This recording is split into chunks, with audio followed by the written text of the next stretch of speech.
कर्पूरगौरं करुणावतारं संसारसारं। ओम शिवाय, जय माता दी। पुनः स्वागत है आप सभी का। चलिए हमारा विषय ले लेते हैं। अगली राशि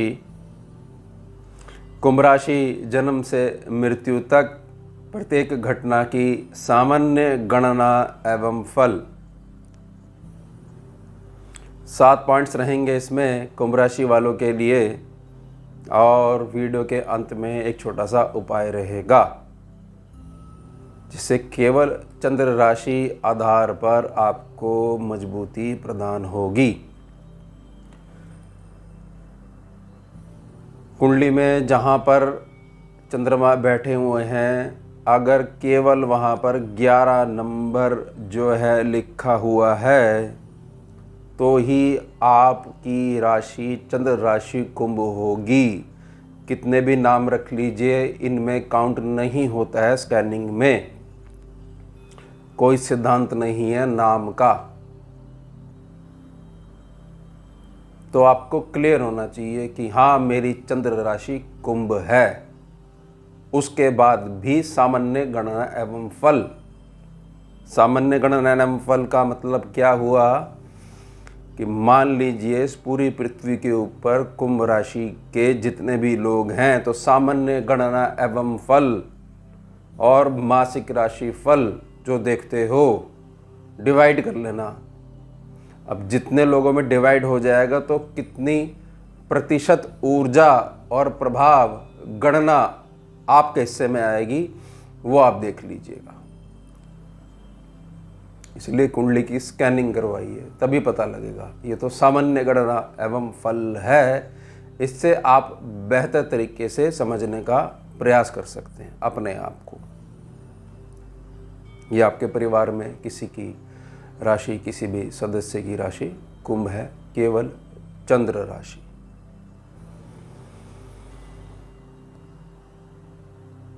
चलिए पहला पॉइंट समझते हैं कुंभ राशि वालों के लिए।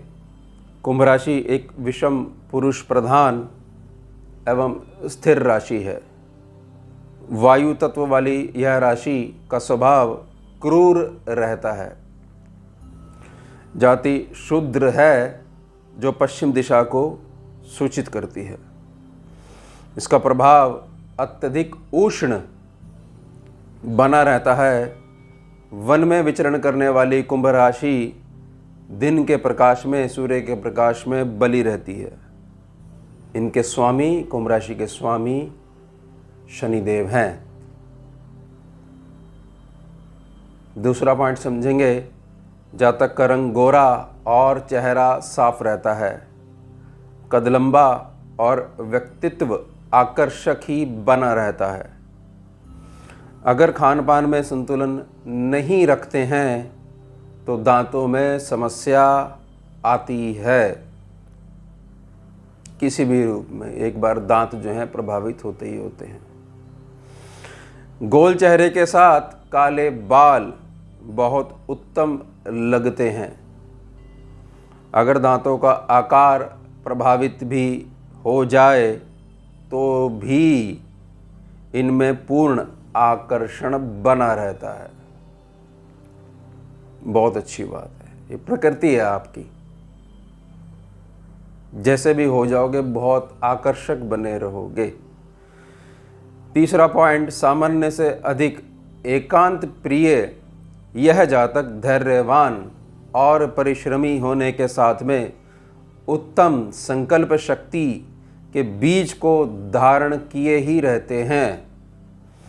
अर्थात कुछ भी कर दिखाने की भावना इनके अंदर प्रबलता में बनी ही रहती है। ऐसा संभव हो सकता है कि इन्हें विषयों का मूल समझने में थोड़ा समय लगे, परंतु बीज की स्पष्टता के बाद इनसे अधिक ज्ञानी, समझदार और कोई दिखाई नहीं पड़ता है। जो भी जातक बीज पे काम करेगा और जो जातक रट्टा मारेगा विषयों का, तो जो रट्टा मारने वाला है लोगों को ऐसा दिखाई देगा कि इसको बहुत जल्दी से ज्ञान समझ में आ गया, लेकिन जो बीज में रिसर्च कर रहा है वो कुछ समय के पश्चात उस पोजीशन पे आ पाएगा। अब वो उसी विषय को कैसा भी बना सकता है, क्योंकि उसको बीज स्पष्ट हो गया है। चौथा पॉइंट, मूलतः इनका चरित्र उत्तम बना रहता है। गंभीर स्वभाव के कारण सामाजिक मेल जोल थोड़ा क्षीण बना रहता है। एक जासूस की तरह गुत्थियों को सुलझाना इनका मूल स्वभाव बना रहता है। बीज पे काम करते हैं ना, इसी कारण से ये इनके उत्तम गुणों में से एक गुण की मैंने यहाँ पर प्रार्थना करी है। अगर इन्होंने एक बार सिद्धांत बना लिए तो आजीवन उन सभी सिद्धांतों की, उन सभी नियमों की पालना करते हैं, चलते हैं उनके ऊपर। आध्यात्मिक गहराइयों का मूल समझ पाना इनके लिए अति सरल बना रहता है, क्योंकि क्या है, बीज पे काम करते हैं, हमेशा बीज को तलाशते हैं। पांचवा पॉइंट, बढ़ती आयु के साथ इनका स्वभाव एक संत के समान होने लग जाता है। संत अर्थात स्वभाव की स्थिति, ना कि पहनावा, ना कि बड़े बड़े तिलक लगाना। स्वभाव है संत। लेकिन युवा अवस्था में इनका अधिकांश समय अपने स्तर से निम्न स्तर के जातकों के साथ लोगों की पीठ पीछे बातें करने में भी व्यतीत होता है। और जब ऐसा करोगे या कोई भी ऐसा करेगा तो केतु खराब होंगे ही होंगे। अधिकांश इनकी अपने भाई बहनों से कम निभती है। इनको बाल की खाल निकालना प्रिय होता है। इसी कारण आध्यात्मिक विज्ञान इनका प्रिय विषय बन सकता है या बना रहता है। छठा पॉइंट समझेंगे, विवाह लगभग ठीक समय पर हो ही जाता है। जीवन साथी को गर्भावस्था के दौरान कष्ट झेलना पड़ता है। इनकी संतान का स्वास्थ्य बचपन में थोड़ा कम खाने पीने के कारण प्रभावित रह सकता है। थोड़ा प्रभावित रह सकता है, बहुत ज़्यादा चिंता का विषय नहीं होता है। और ये गुण सामान्यतः सभी बच्चों में होता है, खाने पीने में थोड़ा सा नखरे दिखाते हैं। इनकी सबसे बड़ी कमज़ोरी इनका मन होता है। छोटे बच्चों के जैसे बुरा मान जाना अक्सर इनके मूल स्वभाव का एक हिस्सा बना ही रहता है। जो भी जातक बीज पे काम करता है और आध्यात्मिक गहराइयों को सरलता से समझ लेता है, उसका स्वभाव फिर बच्चे के जैसे हो जाता है। अर्थात जो बच्चा बन जाता है वो किसी भी विषय के मूल को बहुत अच्छे से समझ लेता है। आध्यात्मिक यात्राओं का छोटा सा रहस्य है। जो बहुत बड़ा बन के आगे बढ़ता है उसको कुछ हासिल नहीं होता है।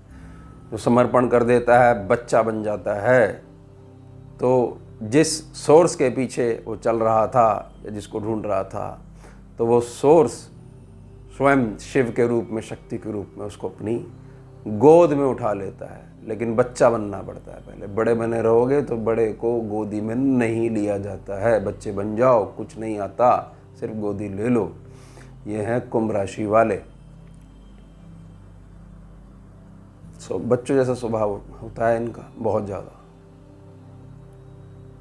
आम जातक की समझ से बाहर होते हैं ये। और ये मूल स्वभाव ऐसा जानबूझ के नहीं करते हैं। चलिए आगे बढ़ेंगे। सातवां पॉइंट, इनका अंतिम समय बीमारियों में अधिक बीतता है। अगर संघर्ष नहीं देखते हैं तो कोई भी बड़ा पद नहीं प्राप्त होता है। यानी संघर्ष आ रहा है तो पद आपका इंतज़ार कर रहा है। घबराइए मत, बहुत अच्छा है, अच्छा समय आपका प्रारंभ हो गया है। इनको ज्योतिष विद्या अवश्य ग्रहण करनी चाहिए। और मूल समझ जाओगे आप और पालना करोगे जो पालना होनी चाहिए लगन के नियमों की। ज्योतिष विद्या में सूर्य अस्त हो गया तो उसके पश्चात स्मरण में नहीं आनी चाहिए, ध्यान रख लीजिएगा, क्योंकि आपके अंदर ही वो गुण है ज्योतिष विद्या का मूल समझने के लिए। ये नहीं कि लगन जो है, लग्नेश की स्थिति देख ली और केवल गणनाएं करनी आरंभ कर दी। आप अगर ज्योतिष विद्या ग्रहण करोगे तो ये अपने स्कैनिंग के अनुभव से मैं आपको प्रार्थना कर रहा हूँ सेवा में कि असल जो ज्योतिष जो है लगभग खोस आ गया है वो बाहर निकल के आ जाएगा। गायत्री है मूल ज्योतिष का, गणनाओं का। जैसे आज से 50-1 साल पहले जो पंडित जी होते थे और अभी भी होंगे, लेकिन मैं अपना अनुभव शेयर कर रहा हूँ। छोटी सी पत्री होती थी, एक बार नज़र मारते थे और रोल बैक करके उसको वापस दे देते थे और बोलना शुरू कर देते थे। ये है ज्योतिष विद्या, क्योंकि मेहनत करी हुई होती थी, ग्रह सामने खड़े होकर बोलने लग जाते थे। तो वो मेरी प्रार्थना रहेगी, मैं केवल प्रार्थना कर रहा हूँ कि आपके अंदर वो गुण है, क्योंकि आप बीच पे काम करते हो। नए आयाम आप प्रकट कर पाओगे, ऐसी मैं आपसे आशा रखता हूँ केवल ज्योतिष विद्या के संदर्भ में। शनिवार का दिन और 4 की संख्या शुभ रहती है, हल्का बैंगनी रंग शुभ रहता है। कुंडली के अध्ययन पश्चात थोड़े समय के लिए 3 रत्ती का या 3 रत्ती से ऊपर का नीलम रत्न मध्यमा बीच वाली बड़ी उंगली में धारण करना शुभ रहता है। ये हो गया 7 पॉइंट्स। अब समझ लीजिए उपाय। केवल गायत्री मंत्र का मानसिक जाप किया करें, 108 दिन लगातार करें, और उसके पश्चात अगर कंटिन्यू कर सकते हैं तो कर लीजिए। कम से कम 11 माला, 108 दाने होते हैं, उस हिसाब से संकल्प ले लीजिए। माला करनी है तो माला के सुमेरु नियम आपको पता होने चाहिए, नहीं तो वैसे ही अभ्यास कर लीजिएगा 11 मालों का गायत्री मंत्र। 108 दिन के पश्चात आप आ जाइए केवल 1 माला पे।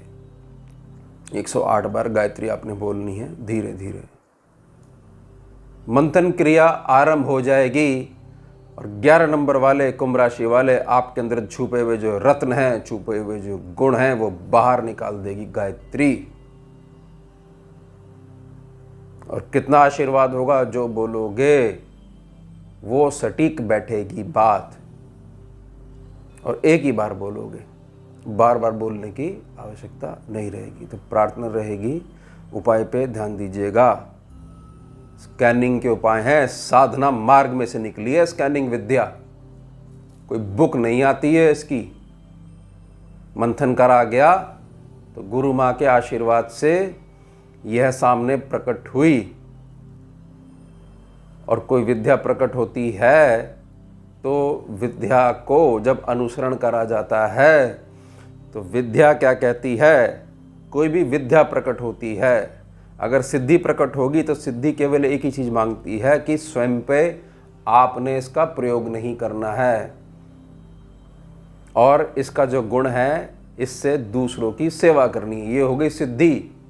और विद्या जब प्रकट होती है, विद्या क्या कहती है, इसको बांटो, इसको समझाओ, इसके मूल को समझाओ, इससे जो गुण निकले हैं इसको आगे दो, जिससे कि वो भी मंथन करें, और जो तुमने कुछ नया प्रकट करा है फिर वो कुछ और अधिक नया प्रकट करें, क्योंकि विद्या हमेशा अनंत होती है और एक विद्या अनंत सिद्धियों को पैदा करने की क्षमता रखती है।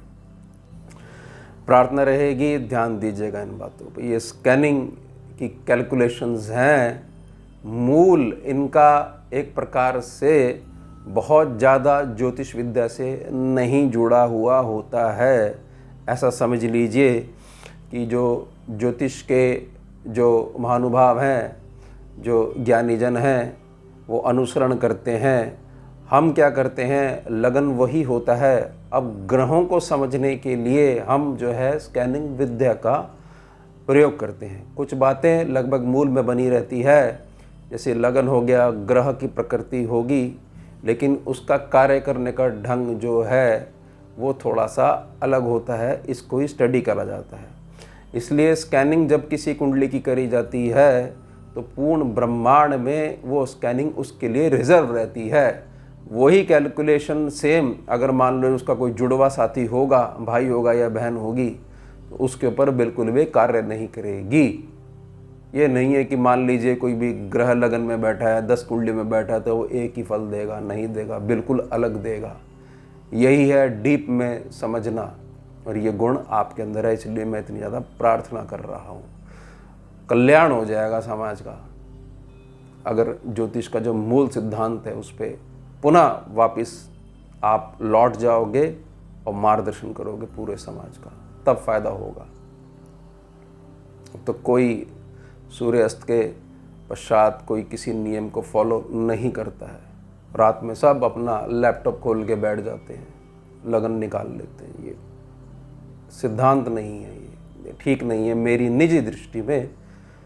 बाकी मेरा कोई लिंक नहीं है ज्योतिष विद्या से, स्कैनिंग से है, बहुत डीप का विषय होता है स्कैनिंग में। तो मेरी प्रार्थना रहेगी, ध्यान दीजिएगा। तो ये हो गया हमारा विषय आज का, राशि का 11 नंबर, कुंभ राशि, जन्म से मृत्यु तक प्रत्येक घटना की सामान्य गणना एवं फल। अब मिलते हैं आपसे अगले भाग में नए विषय के साथ। जुड़िए और जोड़िए। ओम शिवा, जय माता। भुजगेन्द्रहारं कर्पूरगौरं करुणावतारं